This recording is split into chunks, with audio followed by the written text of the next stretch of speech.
I've always been saying that the conversations need to begin at a very small scale. The Correct. conversations need to start at the family level. And Right. once those conversations start happening, the awareness will automatically start.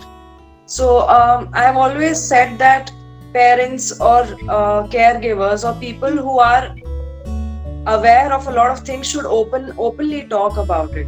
Once Correct. that happens, I think people will be more aware of where to reach out, how to reach out, and I think there are many sources which offer professional help. And there is this myth that psychologists or therapy is very expensive, but there are few toll-free numbers which do offer help, and they are working rigorously during this pandemic as well. So I think if we start small, Hmm. it'll have a larger effect, and it's not a one-time thing, it's a work in progress. So I think that needs to be done. I have worked with three schools, and I have always proposed a certain plan, which is there are physical health, physical education classes, right? PE Yes. classes. Then Yeah. why aren't there mental health education classes? I Correct. mean, they should be there as a part of the curriculum so that they're destigmatized on a very basic level, which is school. That's where Correct. learning happens for the children, right? Right. So, right now, where the school I'm working, we have planned to uh, involve an aspect of social and emotional well-being into the curriculum. So Okay. now I think schools are starting. See, earlier we did not know the concept of counselors. There are schools who have mandatory counselors now. And Correct. although there is a lot of stigma still, like why should I go to a counselor? And I think the conversation needs to begin at home, It needs to begin at home. Let's say, even if the counselor is sitting, the child might have a lot of fears even going to the counselor. Correct. And also there is a lot of negative connotation to going to the counselor, like, are you crazy, why do you need help? But these, see, we need to understand that children learn through imitation, they learn through observation. So they Yeah. must have seen this happening around their family, they must have heard people talk in that way, that's why they are talking in that way. So I think since the beginning, if a child says that they have fever, I think the parent should also ask, how is your mood, you know Right. it should be just that normal. And coming to the second part of this question, that what are the kind of cases that come. So there are a Yeah. lot of there are varied number of cases based on the social cultural background of these students. So there Okay. are students who have broken homes, there are students there are children who faced sexual abuse, there are children who faced abandonment issues, there are students or there are children who face a lot of anxiety and stress when it comes to performance during exams. And Correct. there are a lot of students who face a lot of self awareness issues, because they are still discovering who they are. Correct. And at that time, usually the pattern is that they reach out to people who are similar to them, their peers, but they Right. seldom understand that they are also going through the same issues. So the need for a professional is something that is extremely undermined. It's like, what will a therapist do? What will a counselor do? But people don't realize that a counselor provides a very non-judgmental and objective approach and helps the person to understand that there is another way to Correct. how they have been thinking, and it's very, very, very necessary for a person to know about that.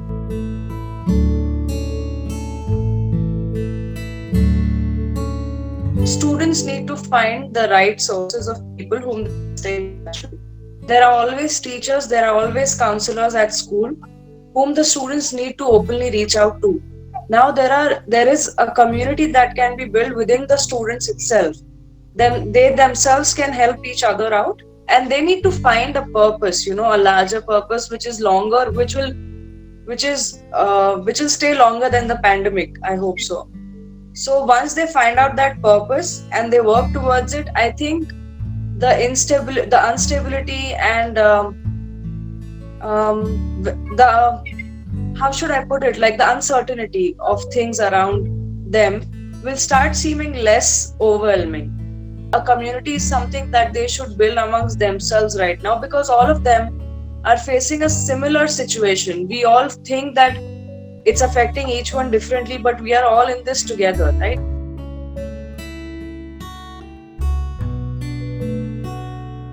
the wider audience in general needs to be very selective. And considering how WhatsApp and Facebook, and we have a lot of social media sites right now, a lot of them have a lot of opinions without any reliable sources as well. So we need to be very selective. Maybe even we can even just simply say no to the news if you don't feel comfortable. It's not like we are losing something, you know. So the power to say no is something that needs to be exercised now for oneself. You know that suppose somebody is telling me something which I don't want to listen to, and I can simply say no. And this applies to children, this applies to elders, this applies to everyone. It's just like nowadays people are spreading news just to be actively involved. Nothing is going to happen, like nothing is going to change from that news or from that activity of spreading news, you know.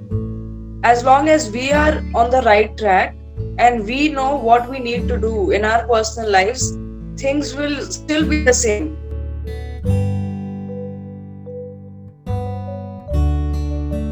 Specifically, there are a lot of issues that are faced by women right now. There have always been issues that are faced, that women face, okay? On a day-to-day basis, they face a lot of stress, they face a lot of they faced a lot of trauma. There's a lot of unsaid acts that they do not like to admit or even express.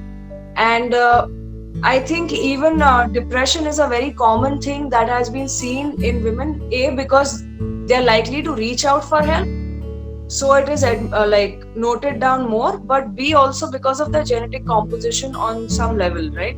So as far as helping each other goes, I think women should also try and develop a strong sense of community within themselves. So if I know 2 to 3 women who are suffering, if suppose we all know women who are suffering in some way or the other, but we seldom try to acknowledge it and we seldom try to build that community. I think that should be a primary purpose that women should look out for. They should look out for each other. However, when it comes to domestic violence and marital rape, which are very serious concerns, I think legality should be put in place. I think we should voice out whenever there are some concerns. If, for example, if I stay in a community and if I hear certain voices, because everyone's at home these days, so I shouldn't just put on my headphones and then carry on with my life. I should at least inform the authorities who are there. Even though something happens, even if something happens or even if it doesn't, but I should take that step. And women in general need to be very assertive. You know, it's not easy to be assertive when you're subjected to such traumatic events or such violence. Okay, so women need to tap into that strength, because if they won't do it for themselves, I don't think anyone else is going to do it for them.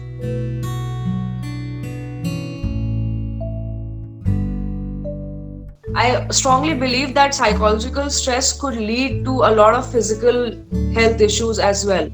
So they need to also regularly take a mental health break. You know, it's not easy. It's easier said than done. But they need to take care of themselves psychologically so that it doesn't affect them in the long run, you know.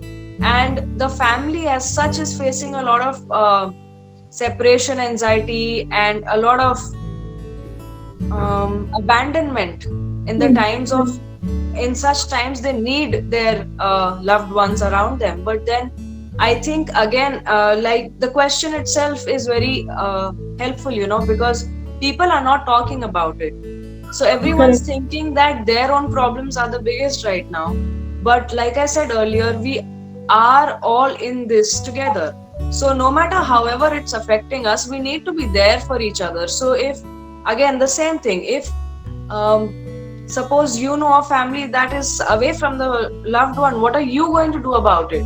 And this is again linked to the first question, that how do we improve the state of mental health affairs that is in our country? Are we openly talking about it? Are we acknowledging that the people who are far away from their loved ones are facing stress or even long-term anxiety? Are we acknowledging it as humans? Seldom we tend I think hardly we tend to notice certain things about other people who are around us. But being in this profession, I think a lot of empathy is needed in such times. A lot Hmm. of empathy is needed. And I think people should help the ones who can, should help the ones who need help.